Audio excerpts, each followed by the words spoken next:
여성들은 왜 홍준표 후보를 지지를 안 할까요? 혹시 이게 예전에 그 여성 비하, 막말 이런 것들이 굉장히 좀 안 좋은 이미지로 남아서 홍준표는 못 찍겠다 이런 거가 많은 거 아닌가요? 그렇습니다. 아 맞네요. 그 저기 아방궁 발언한 거 마음속으로 좀 사죄하셨습니까? 그거는 진작 해명을 했는데요. 홍준표가 대통령이 되면은 전국의 공공병원 다 폐쇄해서 코로나 이 대응을 할 수가 없다. 굉장히 우려된다. 이런 식의 지금 얘기들이 있어요. 그런 말씀하시는 분들은 절대 저를 안 찍습니다. 아 그런가요? 안 찍으니까 그러면 그리고 왜 그런가 하면 억지 논리니까. 그래서 난 그런 사람한테는 대꾸를 하지 않습니다. 말 같지 않기 때문에. 절대 그런 사람 나 안 찍습니다. 골수 압하고 외골수니까 그런 사람은 저한테 안 옵니다. 난 그런 사람 보고 대통령 선거 나가는 거 아니, 아니에요. 간호사들이 다 예. 좌파입니까 그럼? 다음 질문 그래 할게요. 억지 논리를 말씀하시는 지금 면접관이 내 참 그 생각이 좀 답답합니다. 아이고, 의원 수 감축하겠다. 제가 18대 때 국회의원 수 200명으로 줄이자고 법안 내는데 동의 안 해주시고 지금 와서는 축소하시겠어요? 나는 그건 기억이 없습니다. 편한 대답이 그때 기억 안 난다 이런 거 아니에요? 기억 안 난다는 게 아니고 그 당시에 아마 의원님이 소수당에 있었기 때문에 관심을 안 썼겠죠. 2012년에 안철수 후보가 똑같이 100명 줄이자라고 얘기한 건데 혹시 안철수 후보 공약을 카피하신 건 아닌가요? 질문하시는 게 왜 꼬여서 질문하니까 내가 답변하기가 난감하네요. 딴 저는 질문하시고. 최근에 그 DP, 넷플릭스 DP를 보고 모병제 도입하자 이렇게 말씀하셨죠. 최근에. 천만에 모병제 도입은 5년 전 대선 공약이었습니다. 근데 제가 말한 5년 전 대선 공약이었고 잠깐만요. 지금도 그 이야기는 변함이 없습니다. 대통령이 되게 되면은 뭐 민주노총을 혁신하겠다. 근데 그 방법이 긴급재정 명령권을 발동하겠다고 하셨거든요. 그렇습니다. 근데 긴급재정 명령권을 발동하는 요건이 있죠. 그렇습니다. 그 요건이 뭐죠? 한번 찾아보고 말씀해 주시죠. 예, 내후 외환이나 천재지변이고요. 그다음에 국회 소집이 기다릴 여유가 없어야 한다. 그런데 지금 그게 해당됩니까? 구조를 때려잡기 위해서 내후 외환도 아니고 천재지변도 아니고 아니, 그다음에 그런 논리대로 한다면 민주노총 잡겠다는데 강성노조 잡겠다는데 알려지면 되겠습니까? 면접관들 저 두 분은 아주 골수 좌파들인데 당에서 면접관은 저런 분들을 저한테는 상관이 없습니다만 다른 후보들이 골탕 먹겠는데요. 아, 홍카콜라에서 닉네임을 바꾸셨더라고요. JP로. 그리고 빨간 넥타이도 버리시고 무슨 일 있으셨어요? 닉네임을 JP는 바꾼 게 아니고 네. 제 이름의 이니셜이 JP입니다. 네. 근데 혹시 충청도를 의식하고 JP라고 하신 건 아니에요? 그렇지 않습니다. 그렇진 않으시고요. 그런데 김종필 총재께서는 크신 분이기 때문에 대문자로 사용하고 저는 같은 JP지만은 소문자를 하시고. 소문자로 사용. 우리 후보께서는 말씀이 더 느려지신 것 같아요. 예전보다. 시간은 20분밖에 없으니까 다음 질문 넘어가도록 하겠습니다. 뭐 검사도 지내셨고 법률을 다루셨으니까 이 민주주의라는 게 다수결 아닙니까? 네. 네. 그런데 다수결로 할 수 없는 것이 있습니다. 그러니까 헌법의 내재적 한계지요. 우리 헌법 조항에서 아무리 다수결이어도 또는 헌법에서 규정한 대로 가중된 다수결을 요한다 하더라도 절대로 고칠 수 없는 대한민국의 핵심 가치 3개만 뽑아주신다면 어떤 것들이 있을까요? 자유민주주의, 네, 하나. 그다음에 의회주의, 의회주의, 네, 둘. 그리고 사법권의 독립. 사법권의 독립. 사법권의 독립. 그러면 법치주의가 빠지네요. 법치주의는 빠지는 게 아니고 그 당연한 거죠. 당연한 거다. 그래서 그렇습니다. 당연한 거여서 뺐다. 뺀 게 아니라 세계 중에서는 우선 그게 제일 중요하고 그 다음에 이제 법치주의를 들 수가 있겠죠. 네, 그러면 수정하시는 거군요. 그 좋습니다. 헌법에서 그 세 개만 이야기하라 그러니까 좀 황당한 게 그 제대로 하려면 20개도 더 이야기를 해야 되는데 네, 뭐 20개까지는 아니죠. 근데 우리 지금 진 교수님이 질문하려고 기다리시는데 진 교수님하고 좀 예전에 안 좋으셨었죠? 좀 푸셨습니까 그동안에?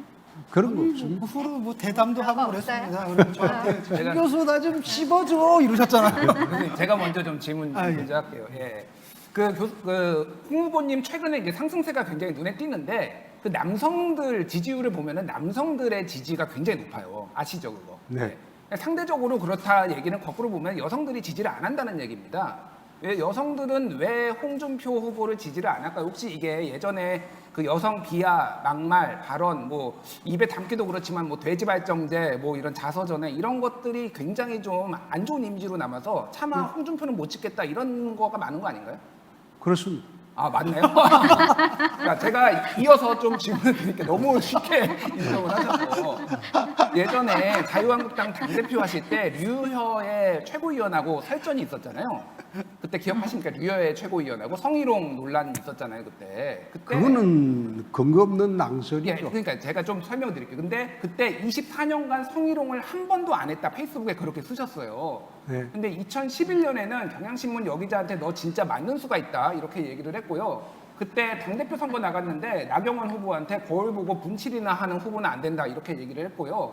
그리고 대학생과의 간담회에서는 2대 계집애들 싫어한다, 꼴 같지 않은 게 대들어서 패버리고 싶다 이런 말씀하셨어요. 이거는 성희롱 발언 이런 거 아닙니까? 그게 성희롱입니까? 그거 성희롱 발언 아니라고 아, 생각해요? 다시 한번 검토해 보시죠. 돼지발정제는 그게 성희롱 발언 아닙니까? 막말이라면 내 수용을 하겠는데 그건 성적 희롱은 아니죠. 아니 성적 수치심을 느끼고 그 류여의 위원한테는 주막집 주모의 푸념 같은 거를 듣고 있을 수 없다. 주막집 주모라고 했는데 그거는 성희롱 발언 아닙니까? 그거는 내가 그렇게 성차별 지칭한 거는 아니죠. 그래도 그 그거는 아마 잘못된 거로 알고 있습니다. 그러면 성차별 발언이라고는 인정하십니까 그러면?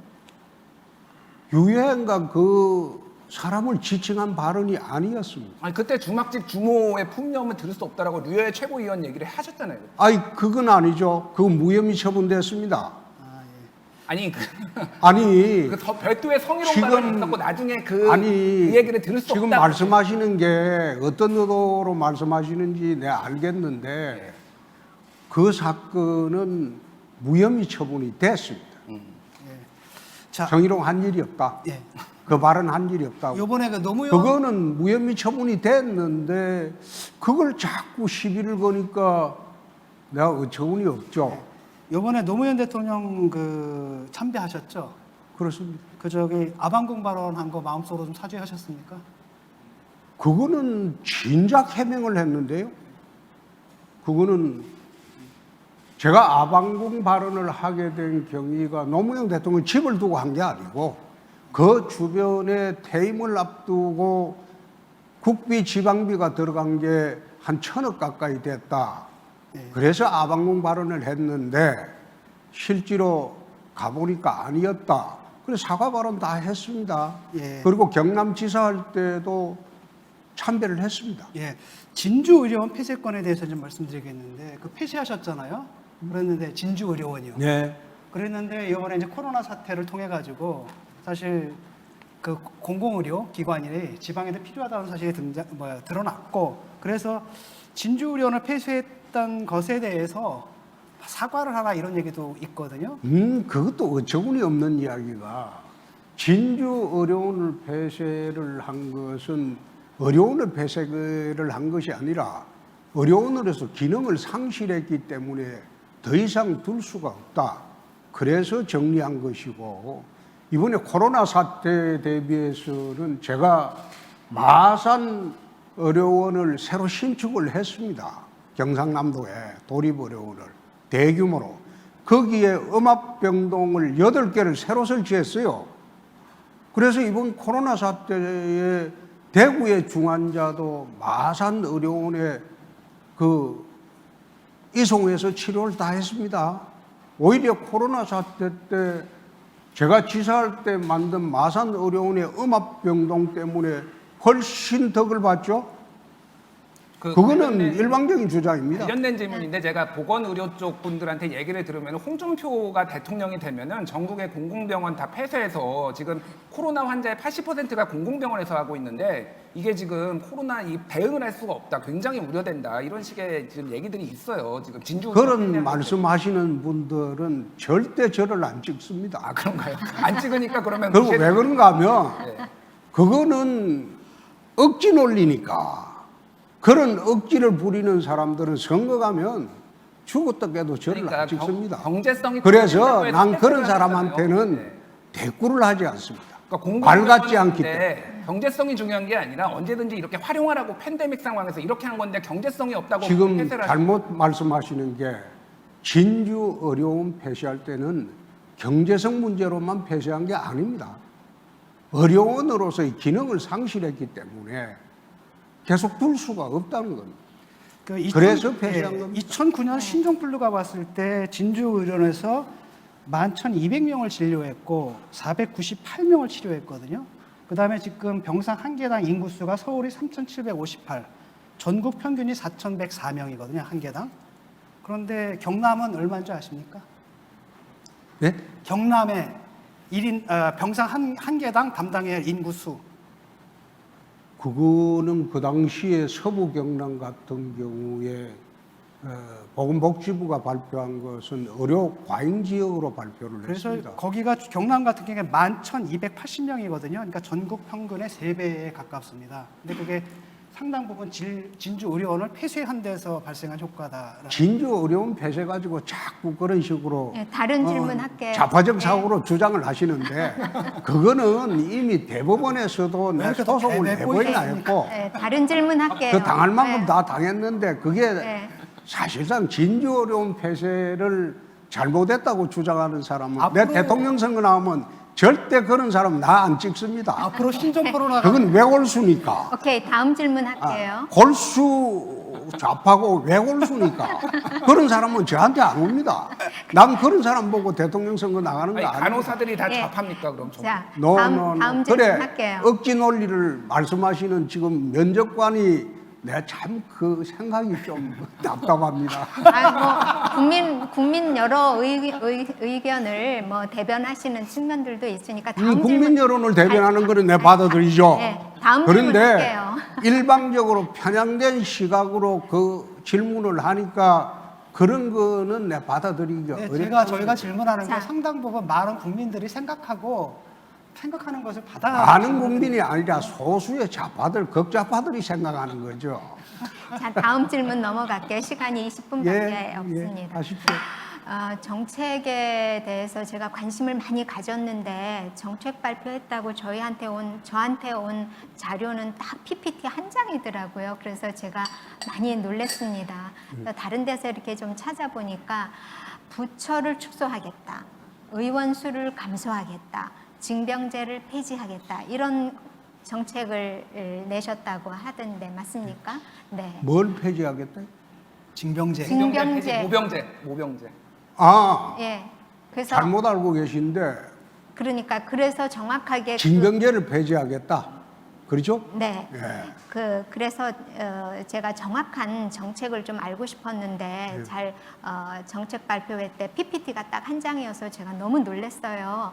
근데 의원 수 감축하겠다. 제가 18대 때 국회의원 수 200명으로 줄이자고 법안 내는데 동의 안 해주시고 지금 와서는 축소하시겠어요?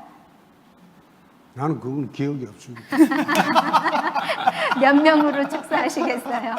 그냥 가장 편한 대답이 그때 기억 안 난다 이런 거 아니에요? 기억 안 난다는 게 아니고 그 당시에 아마 의원님이 소수당에 있었기 때문에 관심을 안 썼겠죠. 그러게요. 소수당에서 소수에 대한 관심이 좀 부족하신 거 제출하는 아니에요? 법안이 통과되기가 상당히 어려운. 그러니까 홍 의원님이 그 당시에 홍 의원님이 원내대표도 원내대표. 하시니까 해주셨으면 의원수 그때 감축할 수 있었는데 그건 그렇고요.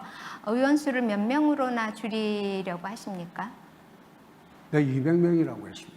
200명. 저하고 똑같으시네요. 제가 냈던 하원 법안이 200명이었죠. 150명, 네. 상원 50명. 네, 많은 국민들이 그거는 찬성을 할 것 같아요. 부처는 몇 네, 개로 축소를 제가 하시겠어요? 좀 관련해서 말씀을 드리면은 2015년에 국회의장 산하에 이제 국회 의원수 조정 관련해서 있었는데 OECD 34개국 중에서 한국이 국회의원 수가 31위로 적었어요. 그러니까 인구 10만 명당 한 명이 되려면은 국회의원 수는 500명이 돼야 된다. 그래서 오히려 줄이면은 굉장히 한 사람 한 사람이 특권을 가지게 되고 그래서 의원들의 보수를 낮추고 권한을 낮추는 대신 의원 수를 늘려야 된다라는 게 대체적인 정치 전문가들의 얘기거든요. 오히려 지금 그러면 정치 포퓰리즘 아니실까요? 네, 답변을 할게요. 1917년도에 미국 인구가 지금보다 3분의 2 정도 됐을 때 하원수가 435명입니다. 지금은 미국 인구가 그때보다 3분의 1이 더 늘었어요. 3억 2천 날. 그래도 미국은 하원수를 늘린 일이 없어요.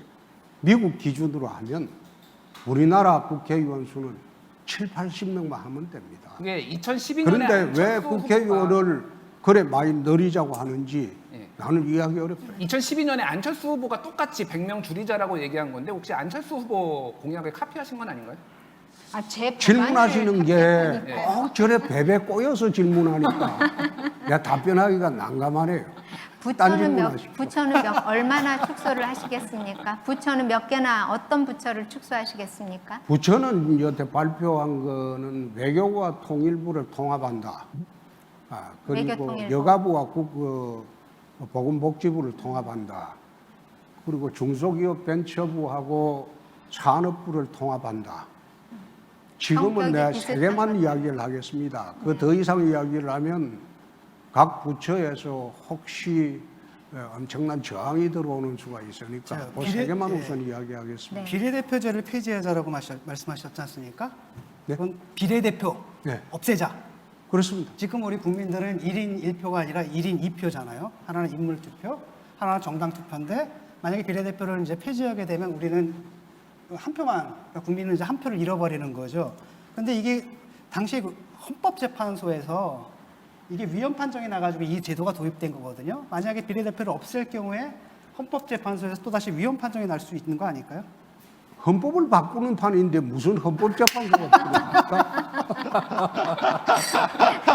헌법을 바꾸는 판인데 무슨 헌법재판소가 필요합니까? 아니, 그러니까 이거 선거제도 개혁. 제가 한번 헌법재판소 한번 바꿔야 이야기를 됩니까? 해볼까요? 네. 지난 탄핵 때 헌법재판소에서 하는 거 보니까 헌법재판소도 폐지하는 것도 검토를 해야 되겠더라. 아무 기능 행사 못해요.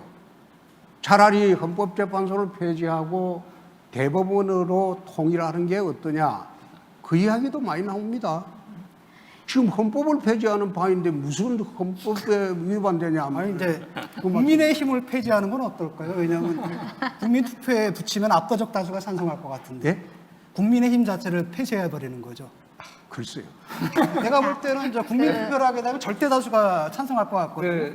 제가 말 바꾸기 관련해서 하나 좀 질문을 드릴게요. 최근에 그 DP, 넷플릭스 DP를 보고 모병제 도입하자 이렇게 말씀하셨죠. 최근에. 천만에 모병제. 모병제 도입은 5년 전 대선 공약이었습니다. 근데 제가 말한 5년 전 대선 공약이었고 잠깐만요. 지금도 그 이야기는 변함이 없습니다. 2017년 3월에 한경 비즈니스하고 인터뷰를 하셨는데요. 기자가 이렇게 질문했어요. 일부 주자들이 모병제와 군복무 단축을 공약했습니다라고 하니까 그 답변하시는데 택도 없는 이야기입니다. 젊은 사람들한테 표 얻으려는 얄팍한 술책에 불과합니다. 이게 한경 비즈니스 2017년 3월에 하신 거거든요. 그래서 모병제 그때 반대하셨어요. 그런 일이 있었어요? 아니, 언론 기사에 나온 거는 제가 찾아서 말씀드린 겁니다. 그거는 나 모병제 이야기는 이미 5년 전 대선 때 한 이야기고 왜 모병제 이야기를 하는가 하면 선진국에서 모병제를 실시하는 나라가 많지 않습니다. 그리고 중국은 2016년도 이미 징병제를 폐지했고요. 대만도 2018년도 징병제를 폐지했습니다. 유럽은 거의 징병제가 폐지되고 노르웨이만 남녀 공용으로 지금 군대를 가고 있습니다. 세계적으로 지금 모병제로 가는 게 추세고, 두 번째, 현대전은 머릿수로 하는 전쟁이 아닙니다. 전자전이에요. 지난번에 이라크 전쟁 봤지 않습니까? 미사일 쏘고 다 초토화 시켜놓고 군대가 들어갈 때는 그건 안정화 작업이라고 합니다. 지금의 현대전은 달라졌어요. 그래서 미사일병이나 전문 사병이 필요한 시대가 됐지. 징병제로 하여금 해가지고 관심 사병에만 신경을 써가지고 군대가 약화되고 이런 시대가 아닙니다. 그 네, 알겠습니다. 얼마 전에 계속 한마디 좀 질문하세요. 할게요. 네, 이게 문제는 나는 뭐냐면 막 다음 질문이요. 사회자 제가 할게요. 예. 잠깐만요. 이거 끝날 때까지 계속 합시다. 아니요. 자, 어쨌든 자, 지금 보게 되면은 저 진주 의료 문제도 그렇고 되게 이제 굉장히 노조 혐오, 그 다음에 이제 그 의원 폐지 이런 것도 상당히 정치 혐오, 이래서 굉장히 감정에 이제 기반한 이런 정치를 좀 하시는 것 같은데, 그 중에 하나가 이제 대통령이 되게 되면은 뭐 민주노총을 혁신하겠다. 근데 그 방법이 긴급재정 명령권을 발동하겠다고 하셨거든요. 그렇습니다. 근데 긴급재정 명령권을 발동하는 요건이 있죠. 그렇습니다. 그 요건이 뭐죠? 한번 찾아보고 말씀해 주시죠. 예, 내후 외환이나 천재지변이고요. 그 다음에 국회 소집이 기다릴 여유가 없어야 한다. 그런데 지금 거기에 해당됩니까? YS가 금융실변제 도입할 때 그 요건에 해당돼서 했습니까? 그거는 아니죠. 그건 요건에 해당이 그거는 됩니다. 긴급 재정명령권으로 했습니다. 처음 그거는- 시작할 때는 예. 그리고 난 뒤에 국회를 통해서 입법화를 했습니다. 그거는 해당이 됩니다. 왜냐하면 알려서는 안 되는 거고 국회를 소집할 여유가 없습니다. 왜냐하면 이게 알려지는 순간에 소집하는 순간에 그 사실이 알려지기 때문에. 하지만 에이, 노조를 가만히 때려잡기 위해서 내후 외환도 아니고 천재지변도 아니고 아니, 그다음에 그런 논리대로 한다면 민주노총 잡겠다는데 강성노조 잡겠다는데 알려지면 되겠습니까? 지소를 내야죠. 근데요. 노조야 언제든지 잡을 수 있는 건 아니니까. 그리고 또 하나는 문제는 뭐냐면 세 번째 요건이 있어요. 국회에 사후 승인을 받아야 되거든요. 예? 국회에 사후 승인을 받아야 된다고요. 사후 승인을 받는 근데 시기가 아니 2년 그게 후에 정해지지는 이 않습니다. 요건은 알고 주장하신 겁니까? 그럼요. 모르셨던 것 같은데. 내가 사법시험을 합격한 사람입니다. 아유, 저도 저 고등학교 나온 사람인데 삼각함수 다 까먹었습니다.